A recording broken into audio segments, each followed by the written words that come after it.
झेप मराठी, आरसा महाराष्ट्राचा। गावाला पाणी पुरवठा करणाऱ्या टाकीमध्ये आढळले चक्क मेलेले डुक्कर। कुजलेल्या अवस्थेत डुकराला काढले बाहेर। धुळे जिल्ह्यातील सोनगीर गावची घटना। सामाजिक कार्यकर्त्यांनी उठवला आवाज, गावकरी संतप्त। तातडीने कारवाई केल्याचा ग्रामविकास अधिकाऱ्यांचा दावा। धुळे जिल्ह्यात मुंबई आग्रा महामार्गालगत सोनगीर हे गाव वसलेले आहे। ऐतिहासिक किल्ल्यामुळे या गावाला वेगळेच महत्त्व आहे। गावाची लोकसंख्या पाहता पाणी पुरवठा करण्यासाठी काही जलकुंभ बांधण्यात आले, मात्र अशाच एका जलकुंभात अक्षरशः कुजलेल्या अवस्थेत डुक्कर आढळून आल्याची खळबळजनक घटना समोर आली आहे। पाण्याच्या टाकीत डुक्कर सापडल्याचे कळताच सोनगीरच्या गावकऱ्यांनी संताप व्यक्त केलाय। समाधी रस्त्यालगतच्या टाकीत डुकराचे पिल्लू मेलेल्या अवस्थेत आढळले। एक पेक्षा जास्त दिवस ते या पाण्याच्या टाकीत पडलेले असावे, कारण ते कुजलेल्या अवस्थेत आणि त्याची त्वचा पांढरी झाल्याची दिसत होती। ही घटना गावात वाऱ्यासारखी पसरल्यानंतर ग्रामपंचायत प्रशासनाला जाग आली आणि त्यांनी मेलेले डुक्कर बाहेर काढले। परंतु या अत्यंत गंभीर घटनेला ग्रामविकास अधिकारी प्रवीण ठाकरे हे जबाबदार असल्याची प्रतिक्रिया गावातील सामाजिक कार्यकर्त्यांनी व्यक्त केली आहे। सोनगीर गावातील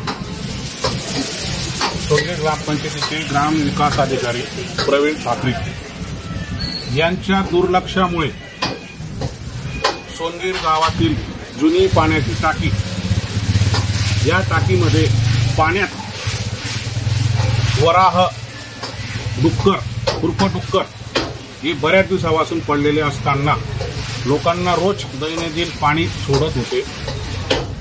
त्या टाकीच्या मधून दुर्गंधी येत होती परिसरातील लोकांना। त्यांच्या लक्षात आल्यामुळे लोकांनी त्या टाकीत बघितले असता त्यात डुक्कर होते असं ते दिसले। तर आषाढी एकादशीच्या दिवशी सर्व लोकांना ते पाणी एक दिवस अगोदर सोडण्यात आले आणि त्यानंतर आषाढी एकादशी पाणी मधून ते डुक्कर काढले। संबंधित ग्रामसेवक प्रवीण ठाकरे यांची चौकशी करून त्यांच्यावर कारवाई करण्यात यावी। लोकांच्या आरोग्यास काही कमी अधिक झाल्यास सर्वस्वी जबाबदारी ही ग्रामविकास अधिकारी प्रवीण ठाकरे यांची राहील। कारवाई न झाल्यास आम्ही जिल्हा परिषदेचे मुख्य कार्यकारी अधिकारी यांच्याकडे शिवसेना उद्धव बाळासाहेब ठाकरे या पक्षाकडून आम्ही त्यांना निवेदन व तक्रार देऊ। या संदर्भात ग्रामविकास अधिकारी प्रवीण ठाकरे यांच्याशी मोबाईलने संपर्क साधला असता ते म्हणाले, डुक्कर पडलेलं जिल्लो होता हो, ते लगेच लक्षात आलं, म्हणजे लगेच लक्षात आलं ते, आणि टाकी साफसफाई करून सर्व क्लोरीनने साफसफाई करून परत पाणी रेग्युलर करण्यात आलं। नाही, पण ते कुजलेल्या अवस्थेत सापडल्याचा अर्थ ते बऱ्याच दिवस टाकीत असेल ना? नाही हो, कुजलेल्या अवस्थेत नव्हतं। माझ्याकडे व्हिडिओ आले सर त्यांचे। हो, म्हणजे कुजलेल्या अवस्थेत ते व्हिडिओतच दिसत आहेत फोटोमध्ये।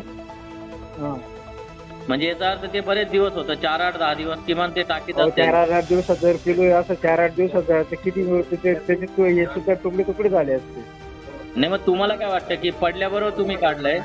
हो, पडल्याबरोबर लक्षात आलं, लगेच काढलं गेलं साहेब। बरं, काही नाही। घटना समजल्यानंतर भले ही टाकी स्वच्छ करण्यात आली, परंतु सार्वजनिक वापराच्या पाण्याच्या टाकीत डुक्कर पडावे एवढ्या प्रशासनाची हलगर्जी का?